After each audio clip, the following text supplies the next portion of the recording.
Bonjour frères et sœurs en Christ. Aujourd'hui c'est le 3 mai 2010. Que la paix de Christ soit avec son peuple en ce dimanche Saint jour. Pourquoi Jésus nous appelle à quitter le monde, à quitter Babylone? Et que signifie quitter Babylone, quitter le monde? Seul celui qui a été choisi par Christ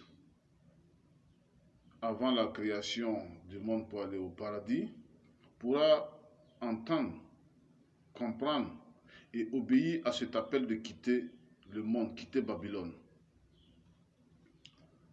Nous devrons comprendre que Babylone représente le péché, la vie contraire aux instructions de la parole de Dieu, les fausses doctrines des religions et enseignées au sein des églises locales. Je prends par exemple l'islam, les témoins de Jéhovah qui ne croient pas que Jésus-Christ est le Dieu, l'unique Dieu sauveur. Et aussi les catholiques qui font le catholicisme, l'église catholique, qui fait croire, qui fait adorer ses membres des statues de Marie ou de Jésus.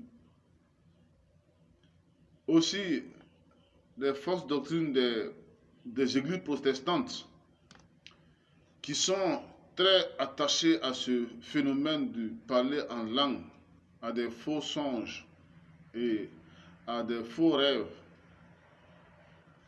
Et les églises protestantes évangéliques font croire d'ailleurs au monde que le peuple choisi de Dieu, c'est cet Israël politique qui se bat contre Israël. Ce sont des doctrines mensongères. Les églises protestantes et les églises catholiques étaient tous remplis d'enseignants infidèles, de faux prophètes. C'est pourquoi ils n'ont pas été capables d'avertir le danger qui secoue le monde aujourd'hui. Que ce soit l'église catholique et l'église protestante, il y a bien sûr des gens qui disent croire en Jésus-Christ, mais dans leur cœur, ce sont des gens qui adorent des idoles. Ce sont des gens qui se camouflent pour aller adorer des idoles, comme au temps d'Ézéchiel. Des gens qui se camouflent, qui se cachent pour aller consulter des sorciers, des marabouts. Des gens qui prédisent l'avenir, des médiums.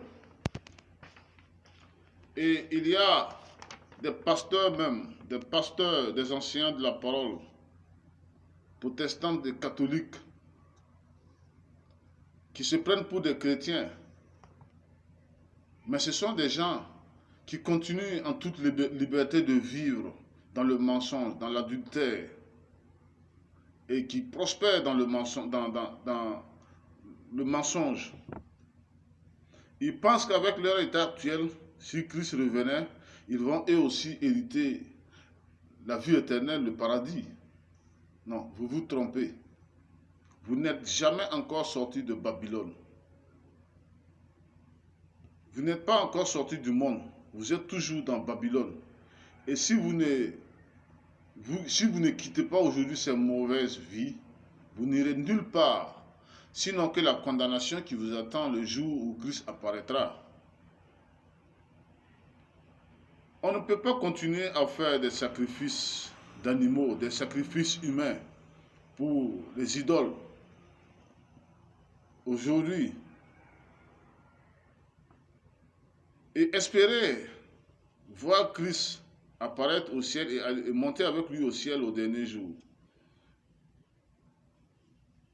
Jésus a besoin de venir chercher des gens aujourd'hui qui se sont débarrassés de leur esprit de divorce, de leur esprit d'avortement, de leur esprit d'amour, des plaisirs sexuels, de leur esprit d'amour, des passions du monde, de leur esprit de vol.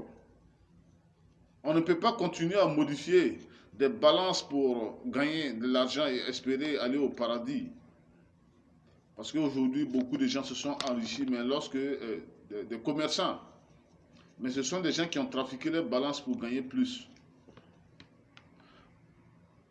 Pensez-vous que Jésus-Christ, le Dieu de la Bible, viendra enlever des gens qui ont encore en eux le péché? Non.